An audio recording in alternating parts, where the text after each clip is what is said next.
Do you ever find that your practice time is just boring? It feels like a chore. It takes too much self-discipline. Well, I've learned some things that make practice fun. I've learned some things that make practice addictive. I love to practice. I practice all the time, yet my practice is still productive. I want to share those things with you today. Boredom is a failure of creativity. Think about that. Boredom is a failure of creativity. Psychology shows that little children develop, they grow, they learn through play. And play requires creativity. Think of a little child that's taken to the beach, given a bucket or a pail and a shovel, and told, go play. What do children do naturally? Well, of course, they build sandcastles, they dig up moats, they pour water in the moat. Maybe they add their G.I. Joe action figures to have them storm the castle. They get bored with that. They decide to bury their sister in the sand. That's the idea. It's learning how to be creative with things. And the key, as musicians, you got to have creativity. And creativity is to have a question-driven approach. And the questions that you want to ask to be creative are what-if questions. So I want to show you what that would look like in your practice. I'm going to start off with something very rudimentary so that we don't lose beginners. But if you're advanced, you can do this with modes. You can do this with,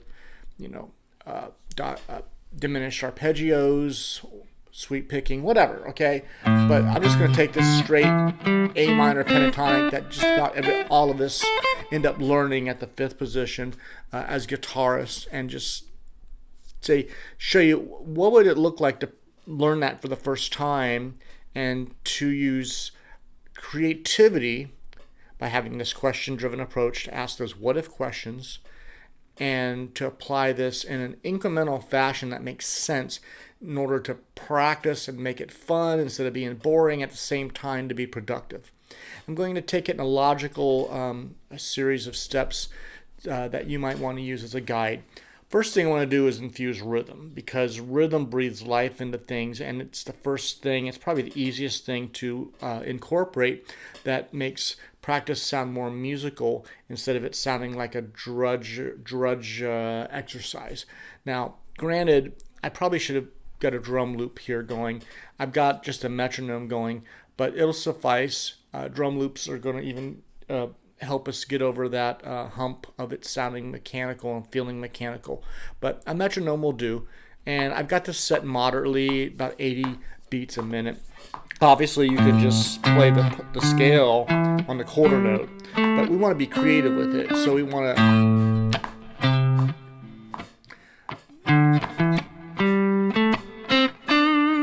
being very creative with the rhythm, right? Except I'm also keeping it simple. I'm, not going too fast.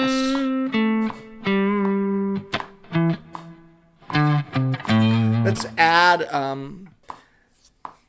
another step where I don't just stair step it, but I can change my direction anywhere along the path before I even get to the highest note, okay?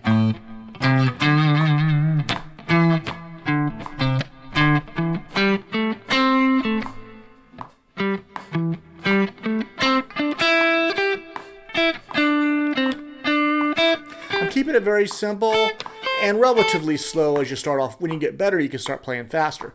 Let's add to what we just did, and let's be more liberal about note choice, because I've been playing the notes stair step in order. I'm not going to do that. I'm going to be able to skip notes, okay?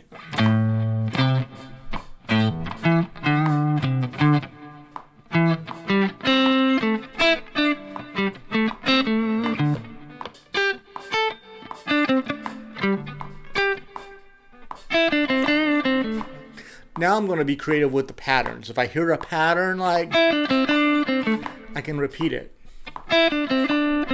Or I can repeat it with variation.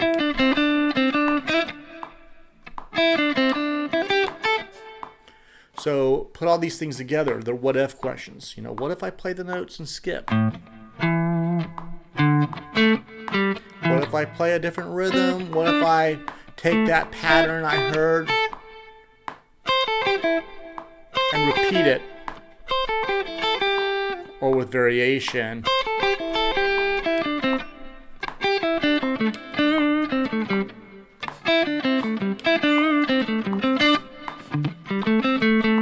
Now, earlier in my illustration, I said, what if, later on maybe the kid brings their G.I. Joes and have them storm the castle. So we're going to do that. We're going to no longer just lock that pentatonic into one box, but maybe we learn it all over the fretboard.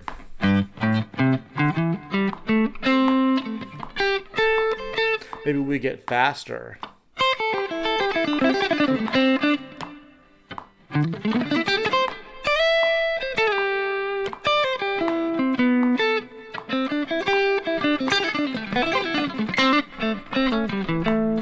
What if I get out of that diatonic thing and pentatonic, and I can play diatonic as well? Key of A minor / C major.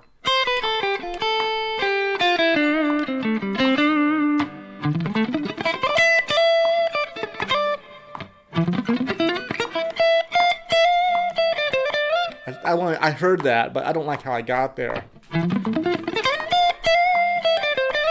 I would play around with that. Or I think that's it. I mean, let's see if I can land it better.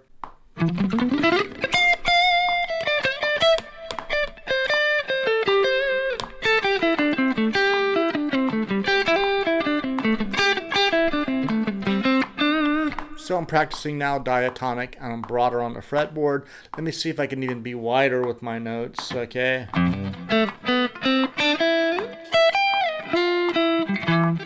I'm asking what-if questions.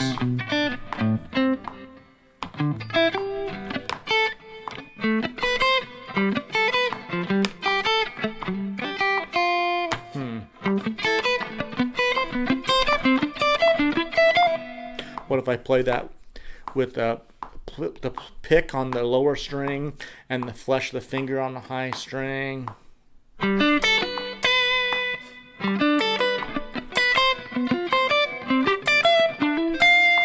What if I do a hammer-on, because it's kind of hard to alternate pick the notes on the lower strings? Or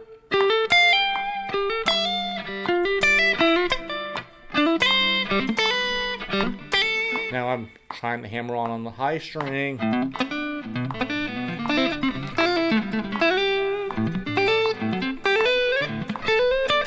What if I tap the notes? Let's see. There's millions of these what-if questions that you can ask. And at the same time, I'm letting my ears guide me. I'm hearing patterns I like, and I'm repeating those patterns. If you repeat too much, it's going to get monotonous, so you have to repeat with variation. But the combination, the balance between repetition and variation is what we think of as themes. You can pair them like a call and an answer, what's called antiphonal response. These are all things that make these elements sound musical, but I am constantly asking, what if? What if I play the notes backwards? What if I play the notes forwards? What if I skip strings? What if I do that pattern? What if I incorporate that technique, that picking technique? What if I number the notes? I'll ditch the metronome now. And what if I'll do it for C major instead of A minor? Same scale, but easier to think of the numbers, at least for me. 1, 2, 3, 4, 5, 6, 7, 8. And what if I only play the odd numbers? Okay, what if I play the even numbers? Ooh, I like that. I can combine the two. What if I combine the two?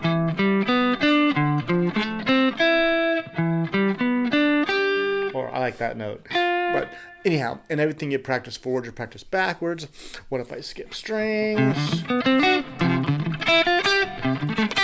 I keep coming back to the same 5th string pattern just as an anchor point. What if I do that faster?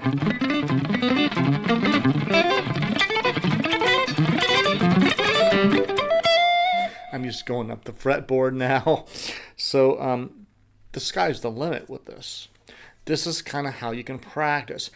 I try to do this in areas where I'm stretching the boundaries of what I normally do so that I can become a new player at the end of practice, a different player than I was before I started. I try to work in the areas where I'm less comfortable or I feel like I'm less good at, or that areas that are more of a challenge.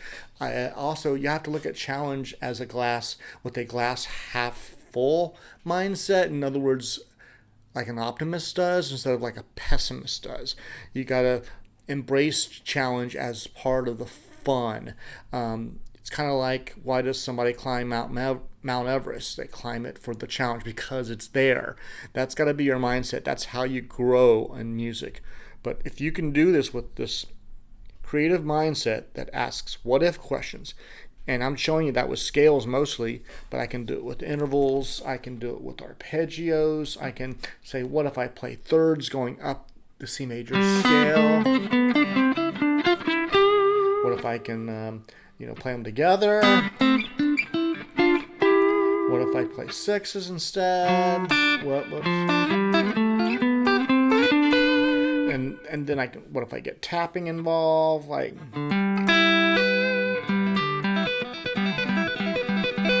There's millions of questions you can ask, What if I play arpeggios and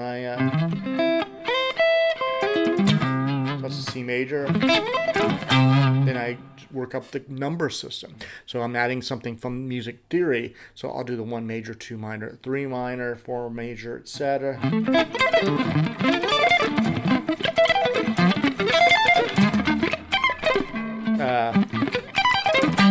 I'll stop at 5. I'm running out of fretboard space, but that's kind of the ideas, and I'm just sweet picking it. I could say, what if I can alternate pick it? Good luck. Let's see. I can do it, I guess. See,